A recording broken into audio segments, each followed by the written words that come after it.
എല്ലാവർക്കും ജയസ് കിച്ചണിലേക്ക് സ്വാഗതം. ഇന്ന് നമുക്ക് അയില കറി വെക്കാം. അതിനുവേണ്ടി ഞാൻ 1 കിലോ അയില വാങ്ങി വെട്ടിക്കഴുകി വൃത്തിയാക്കി വെച്ച്. ഇനി നമുക്ക് അരപ്പിനുള്ള കാര്യങ്ങൾ തയ്യാറാക്കാം.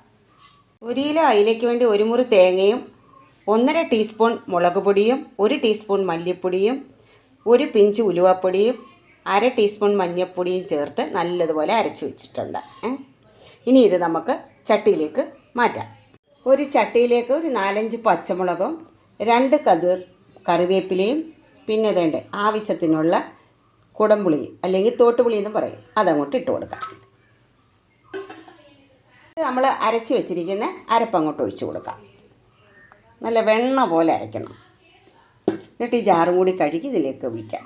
ഇതിന് ആവശ്യത്തിനുള്ള ഉപ്പ് ചേർത്ത് കൊടുക്കാം.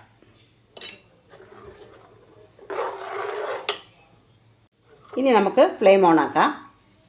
ഉപ്പും പുളിയും അത് അവരവരുടെ ഇഷ്ടം അനുസരിച്ച് ചേർത്ത് കൊടുക്കാവുന്നതാണ്. അരപ്പ് നല്ലതുപോലെ തിളച്ചിട്ടുണ്ട്. ഇനി മീൻ കഷ്ണങ്ങൾ ഇട്ട് കൊടുക്കാം.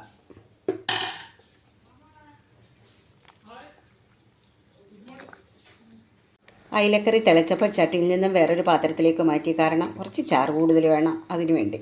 അപ്പോൾ അയിലക്കറിയെല്ലാം വെന്ത് സെറ്റായിട്ടുണ്ട്. നമുക്കിനി ഫ്ലെയിം ഓഫ് ചെയ്യാം. ഈ അയിലക്കറിക്ക് നല്ല ടേസ്റ്റാണ്. നല്ല നാടൻ അയിലക്കറി.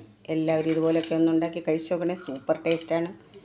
അയിലയുടെ ആ തലയൊക്കെ കഴിച്ചാലുണ്ടല്ലോ പിന്നെ ഇരുന്ന് കഴിച്ചുകൊണ്ടേയിരിക്കും.